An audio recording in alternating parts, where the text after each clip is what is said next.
What's up, Manatees? Welcome to the second Manatee Chats, living in a state of content. On the first night that I arrived in Sierra Leone, I had a conversation with one of my good friends, Solomon, as we took the ferry across from the airport all the way to Freetown. We talked about how we must live in a state of content in order to be truly happy. And I found this interesting because I challenged this, because I felt as though, in my own experience, living in content can often set you back because it won't allow you to strive for bigger and better things and bigger goals. So he gave me a little context to his own life here in Sierra Leone, as well as the lives of others that he is friends with, as well as people that he lives in community with. One of the big things that he talked about is that here in Sierra Leone, there's not as much tech development as compared to the West. Things like smartphones. Still to this day, a lot of people are still using slide phones and little phones that don't have the accessibilities and the capabilities that some of our smartphones do in the West. He also mentioned how people here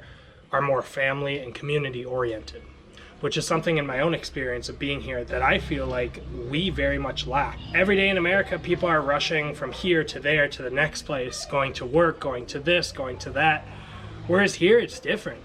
Every morning you wake up and you start your day making breakfast with family. You do laundry, you do the daily chores, you're always with your family and you're always in community with one another. This really began to dawn on me in my own experience of being here, as well as talking with Solo about his own experience, in that although yes, people here have jobs and people here are working and people here are making money, people here live very much more in a state of content.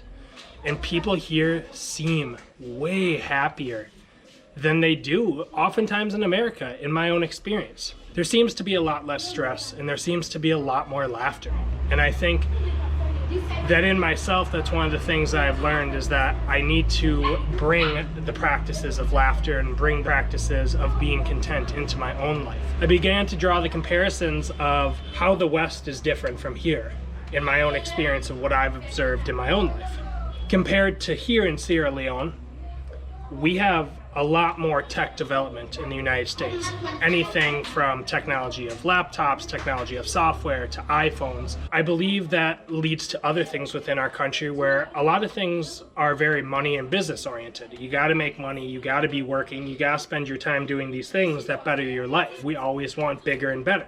I do believe it is good to set goals, and I do believe it is good to always want more than you currently have. But what I've learned from reflecting on this conversation with Solo over the past week is that in my own experience, I've probably caused a lot of harm to myself by not living in a state of content as much as I could. Before this trip, I'm always trying to work on projects, whether it be trying to build my music project and whether it be trying to build media production project. I always find myself at home thinking, I need to be productive. I need to be doing things. What I'm realizing though is this has led me to be at times less happy. My big takeaway from this conversation for myself is that it is so important to live in a state of content. If you are only living in a state of bigger and better, you're not gonna even enjoy those successes because you're just gonna wanna take it to the next level and move right from that point to the next. And what Solomon said is he also himself is someone who likes to strive for something bigger and better. He does not want to live completely in content. He wants to better his life, whether that be through education, whether that be through his own business, whatever it may be.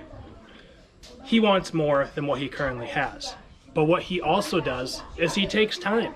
He takes time to relax. He takes time to enjoy and really immerse himself in the now and in the present. And I feel like that's something that I've learned during this trip, even just 2 weeks in, that in order to truly be successful and to truly just be happy within my own self and the things that I am working on, I must take time for myself. And especially when I have success, take time during that success to really, really enjoy that success.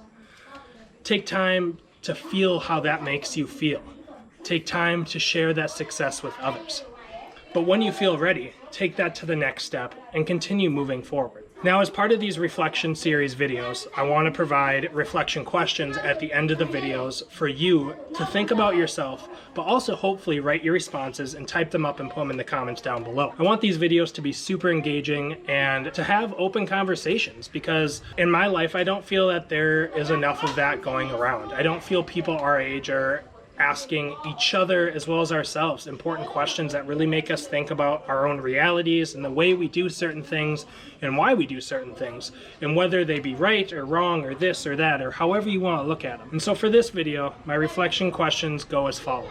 Number 1, do you find yourself more in a state of content or more in a state of desiring bigger and better? Question number 2, can you live contently while still setting and achieving goals? Question 3, what are 3 things you can do right now to live more in a state of content? Question 4, how would you define being content as it applies to your own life? Question number 5, the question that I'll end every single one of these reflection videos with is, what are you and who are you grateful for? Thank you guys again for watching. I really hope you guys enjoyed this reflection video. I'm going to push all of you to post your reflection answers in the comments below. I want this to be engaging as possible. I want to learn from you guys, as well as I want to hear from you guys what you think about my own answers, and I will comment on your answers. I want this to be a community setting where we can be open, we can be vulnerable, and we can really talk about these questions that really get us thinking about our own life. Until next time, thanks again, guys.